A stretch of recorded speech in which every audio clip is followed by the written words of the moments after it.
समय कम बचा है, एग्ज़ाम आपके सर पर है। हम सोच रहे हैं कि हम कैसे करें तैयारी, कैसा रहेगा पेपर, मार्क्स कैसे आएंगे। यही सारी चीज़ें आपके मन में चल रही है जो लगातार आपकी समस्याओं को एक चुनौती दे रही है। आज मैं उन्हीं समस्याओं को लेकर आपके सामने आया हूं कि इन समस्याओं का समाधान कैसे होगा। तो इन समस्याओं के समाधान के लिए दोस्तों, क्या आपको लग रहा है बहुत देर हो चुकी है, इस देरी से कैसे बचा जाए या कैसे बचा जाए? क्या हमारा समय इसी में सोचने में गुजर जाए कि जो समय बीत चुका है क्या मैं उसको वापस ला सकता हूं? वो वापस नहीं आ सकता। अब हमारे पास जो समय बचा है हम उसको कैसे मैनेज करें कि हमारी पढ़ाई बेहतर हो, इन सारी चिंताओं से कैसे दूर करें, परीक्षा में मार्क्स कैसे अच्छे लाए, इन्हीं सारी चीज़ों को लेकर आज मैं संदीप तंवर आपके सामने जो है वो एक छोटा सा वीडियो लेकर आया हूं, जिसके अंदर वो दो बातें जो आपके जीवन को बदल के रख देगी। वो दो बातें जिनमें पहली बात दोस्तों, इतने कम समय में आपको आपका लक्ष्य निर्धारित करना है।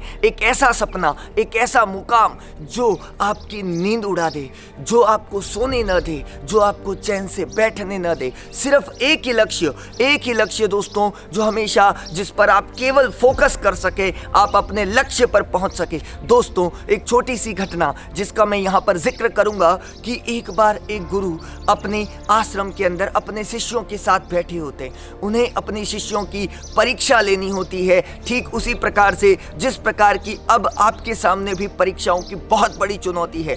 उसी परीक्षा में कैसे सफल हो, कौन सा विद्यार्थी जिसने दीक्षा सही ग्रहण की, उसी को लेकर गुरु जो है अपने शिष्यों को लेकर जाते हैं वहां पर एक जंगल के अंदर। उस जंगल के अंदर बहुत सारे शिष्य होते हैं और बहुत सारे घने पेड़ होते हैं, बहुत सारे पक्षी होते हैं। तो गुरु ने एक पेड़ पर छोटी सी लकड़ी सी बनी हुई एक चिड़िया जो है वो उस पेड़ पर रखते हैं। बारी बारी से अपने शिष्यों को कहते हैं कि शिष्यों लगाओ उस चिड़िया पर निशाना। तो चिड़िया पर निशाना लगाने के लिए सभी शिष्य बहुत आतुर होते हैं, परंतु उनसे गुरु एक प्रश्न पूछता है, क्या दिखाई देता है तुम्हें? तो शिष्य कहते हैं, वहाँ पर अलग अलग प्रकार के शिष्य जिनका जवाब आता है, हमें पेड़ दिखाई दे रहा है, हमें पक्षी दिखाई दे रहे हैं, सर हमें वहाँ पर आसमान दिखाई दे रहा है। इस प्रकार लक्ष्य से भटके हुए जो युवा है वो अलग अलग प्रकार के वहाँ पर जवाब देते हैं। तो ठीक उसी प्रकार एक शिष्य वहां पर जो जवाब देता है कि गुरु, मुझे जो दिखाई दे रहा है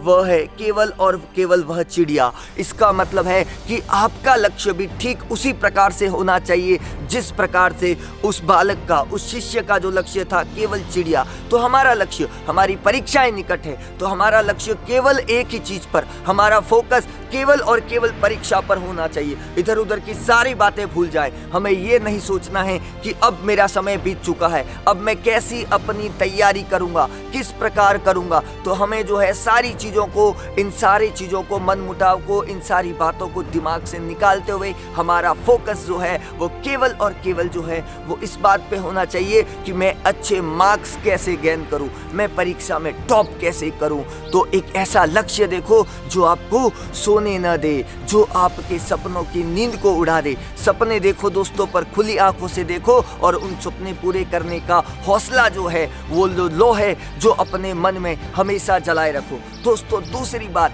जो आपकी सफलता के मूल मंत्र में साबित हो सकती है तो वो दूसरी बात होती है टाइम मैनेजमेंट। समय का प्रबंधन हमें उचित प्रकार से करना चाहिए क्योंकि बहुत कम समय है और ऐसे में अब्दुल कलाम की वो बात, स्मार्ट एजुकेशन। स्मार्ट एजुकेशन का मतलब जितना पढ़ना है वो सारी चीज़ें हमें वापस एक बार रिकवर करनी है, बहुत कम समय में करनी है। सारे विषयों को हमें पढ़ना है, किस प्रकार से पढ़ना है, कौन सा विषय डिफिकल्ट है उसको हमें बाद में पढ़ना है, जो हमें अच्छे से आता है, जिसकी हमने पहले तैयारी की उसको हमें ठीक प्रकार से रिवीजन करना है। क्योंकि दोस्तों यही मौका है, अगर समय बीत गया तो वापस नहीं आएगा और आपको लगेगा कि अभी भी जो दूसरी बार जो आपको मौका मिल रहा है वो भी आप भुना देंगे। तो हमें इस मौके को नहीं भुनाना है, समय का उचित प्रबंधन करना है, सही दिशा में हमें अपने लक्ष्य की ओर जो है वो हमें समय को केंद्रित करना है, जिससे आप अपने लक्ष्यों को, अपने मुकाम को जो है दोस्तों वो हासिल कर सके। तो दोस्तों, ये दो बातें जो आपके अपने जीवन की दिशा को बदल कर रख देगी। तो जरूर इन दो बातों को अपनाना और परीक्षा के अंदर अपने आप को अव्वल साबित करके अपने लक्ष्य की ओर धीरे धीरे बढ़ते जाना।